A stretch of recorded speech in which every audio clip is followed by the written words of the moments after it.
خاندان میں ایسی سچویشن ہو جاتی ہے کہ سارے ایک بات کہہ رہے ہوتے ہیں اور آپ ایک بات کہہ رہے ہوتے ہیں اور آپ ہی صحیح بات کہہ رہے ہوتے ہیں، لیکن وہ ان کی سمجھ میں نہیں آتی اور الٹا آپ کے خلاف باتیں بنانا شروع کر دیتے ہیں، اور آپ اپنے آپ کو بالکل تنہا محسوس کرتے ہیں کہ شاید میں ہی غلط ہوں.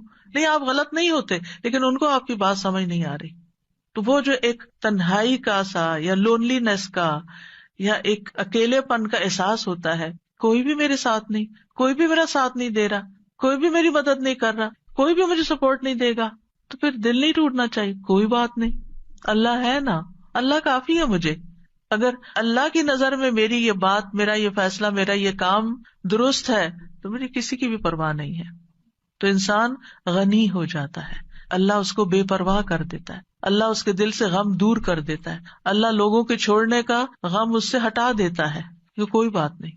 بعض اوقات آپ کو کوئی بڑا اہم کام کرنا ہوتا ہے، کوئی اچھا پروجیکٹ لے کے آپ چلتے ہیں، آپ ایک دوست سے بات کرتے ہو، کہتے ہیں یہ دیوانگی ہے، ایسی تمہارا خیال ہے، دوسری سجیشن وہ بھی کوئی کام کی نہیں، تیسری وہ بھی، آپ سوچتے ہیں کہ کسی کو میری بات ہی نہیں سمجھ آتی، کوئی میرا ساتھ ہی دینے کو تیار نہیں.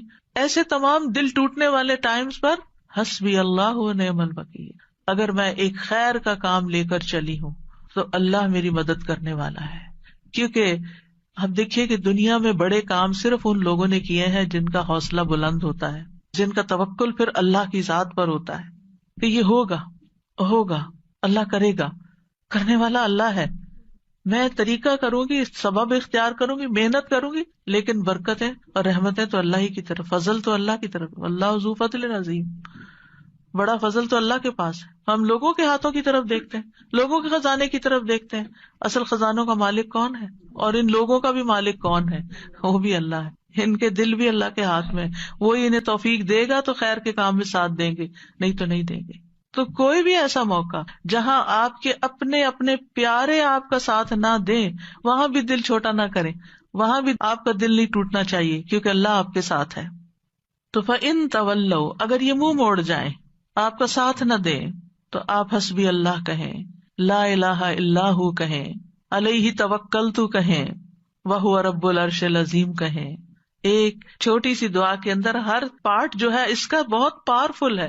یعنی اللہ مجھے کافی ہے، اللہ کے سوا کوئی معبود نہیں ہے، میرا بھروسہ اس پر ہے، مجھے اس کی مدد کا یقین ہے، میں اس کی طرف رجوع کرتا ہوں، وہ میری مدد کرے گا، وہ ساری مخلوق کا مالک، اور مخلوق میں سے سب سے عظیم ترین مخلوق کا بھی وہی رب ہے، وہی مالک ہے، وہی خالق، تو میں اس کا سہارا لیتا ہوں. تو یہ ان مبارک دعاؤں میں سے ہے جن کے پڑھنے کا اللہ تعالیٰ نے خود نبی صلی اللہ علیہ وسلم کو قل کہہ کے حکم دیا. آپ کہیے، آپ پڑھیے، یہ آپ کو فائدہ ہوگا. ایسے تھوڑی کہ اللہ تعالیٰ کے پڑھیے اور پڑھتے ہوئے چھوڑ دیں اور پھر پرواہ نہ کرے. کیسے ہو سکتا ہے؟ جو چیز اللہ تعالیٰ نے خود سکھا دی اس سے بہتر کیا ہو سکتا ہے کہ یہ آپ کو فائدہ دے گا.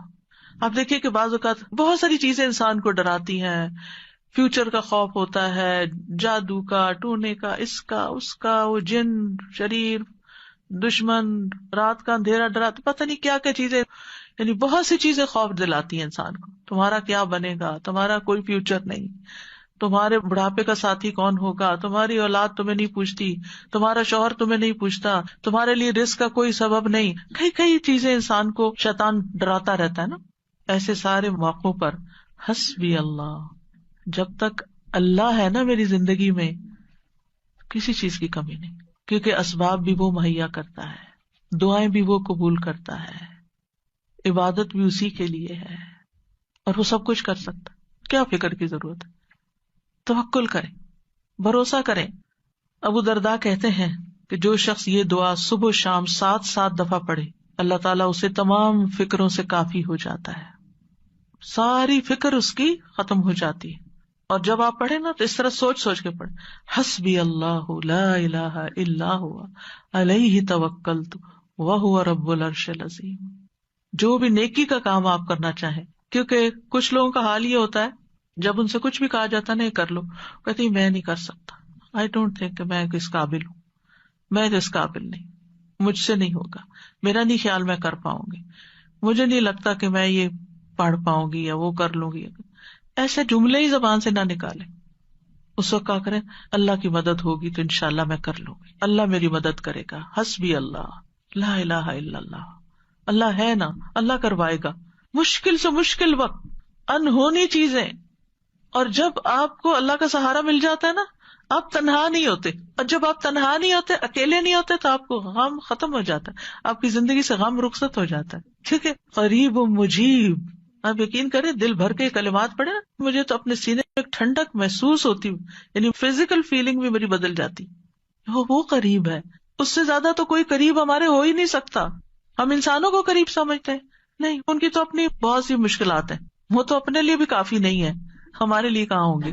اور پھر میری دعاؤں کو بھی وہ سننے والا ہے, اس لیے مجھے کس بات کا فکر ہو, کس بات کا غم. تو یہ دعا دین و دنیا کی پریشانی دور کرنے کا ذریعہ ہے, ہر مصیبت سے کفایت کرتی ہے جو بندے کو پریشان کرتی ہے.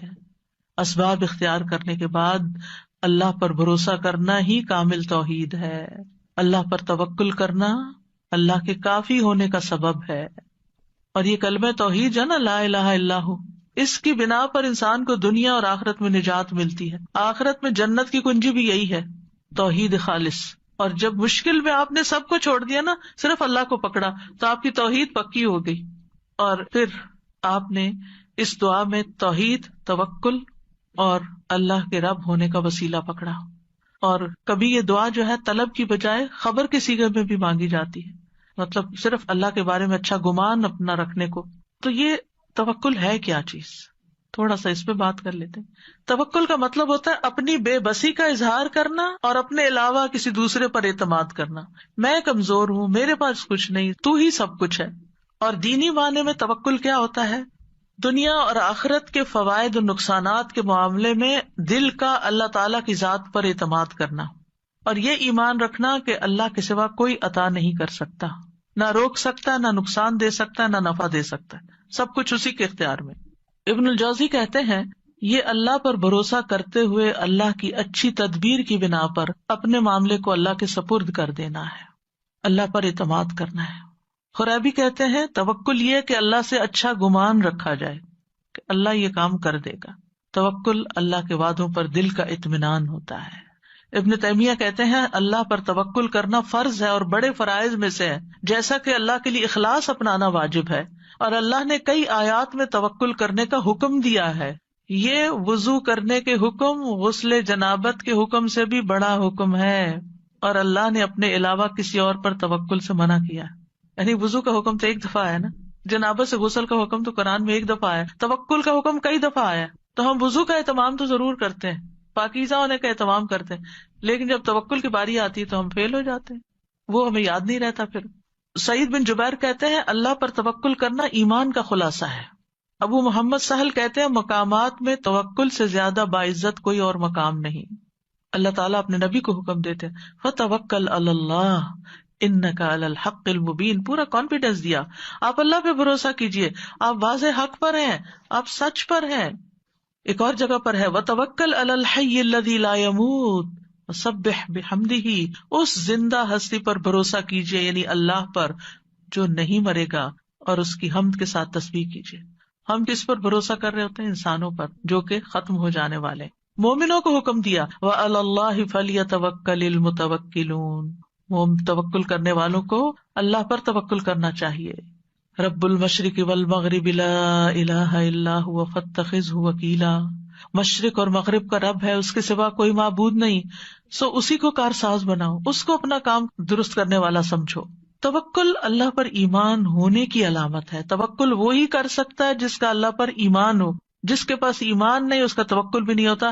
جتنا ایمان زیادہ ہوگا اتنا توکل زیادہ ہوگا, جتنا ایمان کم ہوگا اتنا توکل کم ہوگا, جتنا توکل کم ہوگا اتنا ایمان کم ہوگا, جتنا توکل بڑھے گا اتنا ایمان بڑھے گا.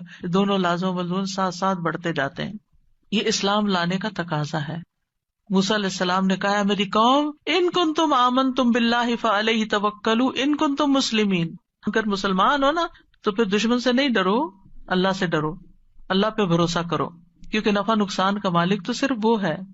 بندوں پہ جب آپ بھروسہ کرتے ہیں نا وہ بھول جاتے ہیں, اوہ سوری آپ نے یہ کام کہا تھا, سوری یہ وجہ ہوگی تھی میں ٹائم پر نہیں پہنچ سکا.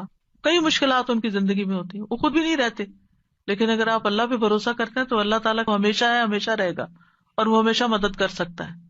حالات تبدیل ہوتے رہتے ہیں، لوگ آپ کی زندگی میں تبدیل ہوتے رہتے ہیں، جگہیں تبدیل ہوتی رہتی ہیں، سچویشن تبدیل ہوتے رہتے ہیں، لوگوں کی لائلٹیز تبدیل ہوتی رہتی ہیں، لوگوں کے دل بدلتے رہتے ہیں، مالی حالات بدلتے رہتے ہیں. اس دنیا میں ہر لمحہ ایک چینج آ رہا ہوتا ہے، غیر محسوس چینج، اور بعض اوقات ہم اس کو ٹیکل نہیں کر سکتے کیونکہ ہمارے اندر بھروسہ نہیں ہوتا، توکل نہیں ہوتا. جو توکل کرتا ہے وہ ہر تبدیلی کے اندر کام ہوتا ہے.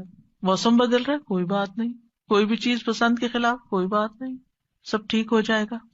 تو اللہ سبحانہ وتعالی نہ ہم سے غافل ہے اور نہ ہی ہم سے دور ہے، اس لیے کسی اور کو کارساز بنانے کی بجائے اسی کو سہارا سمجھا جائے، کیونکہ جو اللہ کے سوا دوسروں کو سہارا بناتا ہے تو ایسے سہارے کمزور ہوتے ہیں. مکڑی کا گھر، اس کی مثال دی گئی قرآن میں. تو ہر کام کا ارادہ کرنے کے بعد اللہ پہ بھروسہ کرے. فَإِذَا عَزَمْتَ فَتَوَكَّلْ عَلَى اللَّهِ، عزم کر لیا توکل اللہ پر. لوگوں کا ڈر ہو تو بھی توکل اللہ پر، لوگ منہ موڑ رہے ہو تو توکل اللہ پر، کوئی چیز غم زدہ کرتی ہے توکل اللہ پر، جان کو خوف لاحق ہے توکل اللہ پر. جیسے جادوگروں نے کہا تھا فرعون کے مقابلے میں، فقد ما انت قاد، جو فیصلہ کرنا کر لو، ہم تو اللہ کی طرف جانے والے، تم ہمارا کیا بگاڑ لو گے. جادوگر تھے، کس حرام کام میں پڑے ہوئے تھے، ایمان آیا کہاں پہنچ گئے، سارا ڈر ہی نکل گیا اندر سے. جب کسی کی سازشوں کا علم ہو، کوئی چالیں چل رہا ہے ہمارے خلاف، توکل اللہ پہ، کیونکہ ہم نہیں نبٹ سکتے لوگوں کی چالاکیوں سے، اللہ نبٹنے والا کافی ہے. دشمنوں کا خوف ہو، کوئی بھی مدد اور نصرت چاہیے، توکل اللہ پہ. کوئی اذیت دے، کوئی تکلیف دے، کوئی پریشان کرے، جہاں سے آپ کو خوف لائق رہتا ہے، اب پتہ نہیں یہ میرے ساتھ کیا کرے گا، اس نے پہلے بھی جادو کیا تھا مجھ پہ، وہ بڑا مشکل ٹوٹا، اب پھر یہ پھر کر دے گا مجھ پہ. عام طور پہ لوگوں کی یہ ذہنی کیفیت رہتی ہے نا، وہ فلاں آیا تھا نا، مجھے نظر لگ گئی تھی، اب یہ پھر آ گیا ہے، اب پھر یہ کچھ کر کے جائے گا. نہیں، مت ڈریں، اللہ کافی ہے. جب ایسا کوئی خوف آنے لگے، حسبی اللہ و نعم الوکیل، کوئی کچھ بھی نہیں کر سکتا، اللہ ہے نا بس. اگر کوئی الزام لگائے آپ پر، آپ کو کوئی جھوٹا کہے، کوئی اور طرح سے تنگ کرے، تکلیف دے، تو اللہ پہ بھروسہ کرے کہ اللہ تو کافی ہو جائے ان سے مجھ کو.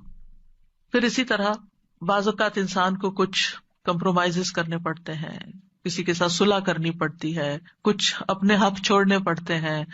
بعض اوقات آپ لیٹ گو کر دیتے ہیں اپنا کوئی حصہ کہ اپنے بہن بھائی سے لڑائی ختم کر کے، تو پھر آپ سوچتے میرا کیا ہوگا. تو اللہ پہ توکل ہے، اللہ کافی ہے، اللہ مجھے کہیں اور سے دے گا. میں نے اللہ کی خاطر چھوڑا نا، اللہ اس سے کئی گنا زیادہ لوٹائے گا، کیونکہ اللہ کی خاطر یہ کیا ہے میں نے. پھر اسی طرح کوئی بدشگونی ہوتی ہے، کتنی چیزیں ہیں بدشگونی کی جسے لوگ ڈراتے ہیں، کالی بلی سے، پتہ نہیں اور کس کس سے، یہ رستہ کاٹ گئی، وہ فلاں نظر آ گیا. ان ساری بدشگونیوں کا مقابلہ بھی جہاں سپرسٹیشنز ہو، جہاں وہم، کیونکہ بعض لوگوں کو وہم ہی کھایا جاتا ہے، ہونا ہوانا کچھ نہیں ہوتا، یہ ان کا صرف خیال ہوتا ہے. یہ نہ ہو جائے، میں گھر سے نکلی ہوں گاڑی لے کر، پتہ نہیں کوئی ایکسیڈنٹ نہ ہو جائے، یہ جہاز پہ بیٹھنے لگی ہوں، پتہ نہیں اس کا کریش ہی نہ ہو جائے. یعنی کوئی نہ کوئی ایسی باتیں انسان کے دل میں شیطان ڈالتا رہتا ہے کہ جس سے وہ انجوائے کرنے کی بجائے اس سچویشن کو صرف خوف زدہ رہتا ہے. تو ایسے تمام توہمات، ایسی تمام خوف زدہ کرنے والی باتیں، ان کے لیے کیا کریں؟ اللہ پہ توکل کریں. پھر اسی طرح آخری زمانے کے جو فتنے ہیں، دجال کا آنا ہے، ان سب مواقع پر بھی اللہ پر بھروسہ، اللہ کا دامن تھامے، اللہ کی طرف رجوع کریں. جب نبی صلی اللہ علیہ وسلم نے ایک موقع پر دجال کے بارے میں لوگوں کو آگاہ کیا تو آپ نے فرمایا کہ جب وہ یہ دعویٰ کرے گا نا کہ میں تمہارا رب ہوں، تو جو شخص یہ کہہ دے کہ تو ہمارا رب نہیں، ہمارا رب تو اللہ ہے، ہم اسی پہ توکل کرتے ہیں، اسی کی طرف رجوع کرتے ہیں، اور ہم تیرے شر سے اللہ کی پناہ میں آتے ہیں، تو اس کو اس پر تسلط حاصل نہیں ہوگا، وہ اس کو نہیں پکڑ سکے گا. اس وقت بھی ربنا اللہ علیہ توکلنا وإلیہ انبنا نعوذ باللہ من شرک، یہ اگر کوئی پڑھ لے گا تو دجال اس کا کچھ نہیں بگاڑ سکے گا. تو بہرحال جو لوگ اللہ پہ توکل کرتے ہیں، ایک طرف وہ شر سے بچ جاتے ہیں، دوسری طرف ان کو بہت سے فائدے بھی ہوتے ہیں، اللہ کی محبت ملتی ہے، کیونکہ ان اللہ یحب المتوکلین، اللہ توکل کرنے والوں سے محبت کرتا ہے، اللہ ان کو کافی ہو جاتا ہے. ومن یتوکل علی اللہ فہو حسبہ، جو اللہ پہ توکل کرے گا اللہ اسے کافی ہوگا. وتوکل علی اللہ وکفی باللہ وکیلا، اللہ پہ بھروسہ کریں، اللہ کافی ہے کارساز، پھر آپ کو اس کے سوا کسی کی مدد کی ضرورت بھی نہ رہے گی. توکل انسان کو بہادر بنا دیتا ہے، توکل انسان کو مستقبل کے خوف سے بچاتا ہے، اینگزائٹی سے بچاتا ہے. اینگزائٹی میں یہی ہوتا ہے نا، پتہ نہیں ابھی کیا ہوگا، پتہ نہیں ابھی ہوگا کہ نہیں، پر بے چینی بے قراری، تو توکل آپ کو اطمینان میں ڈال دیتا ہے، شیطان سے حفاظت ملتی ہے، وہم دور ہو جاتے ہیں، آخرت میں بڑا اجر ہے۔ وَلَأَجْرُ الْآخِرَةِ أَكْبَرُ لَوْ كَانُوا يَعْلَمُونَ الَّذِينَ صَبَرُوا وَعَلَىٰ رَبِّهِمْ يَتَوَكَّلُونَ، اور آخرت کا اجر تو بہت بڑا ہے، کاش وہ جانتے ہوتے، جن لوگوں نے صبر کیا اور اپنے رب پر ہی بھروسہ کرتے ہیں، ان کے لیے آخرت میں بہت بڑا اجر ہے، کیونکہ انہوں نے ہر موقع پر اپنی توحید خالص کر لی، اللہ پہ بھروسہ کر لیا، اللہ پہ بھروسہ کر لیا، رزق کا معاملہ ہو، بیماری صحت کا معاملہ ہو، اولاد کا معاملہ ہو، انسانوں کا معاملہ ہو، لوگوں کی پھیلائی ہوئی افواہوں کا معاملہ، کچھ بھی ہو، اللہ کافی ہے مجھے۔ یعنی ایسے لوگ زندگی میں سب سے زیادہ پرسکون ہوتے ہیں جو اپنے معاملات اللہ کے سپرد کر دیتے ہیں۔ تو اس لیے کوئی بھی چیز جب آپ کے دل میں گھبراہٹ ذرا سی بھی ڈالے، فوراً پڑھے حسبنا اللہ و نعم الوکیل، یا حسبی اللہ و نعم الوکیل، حسبی اللہ لا الہ الا هو علیہ توکلت وہو رب العرش العظیم۔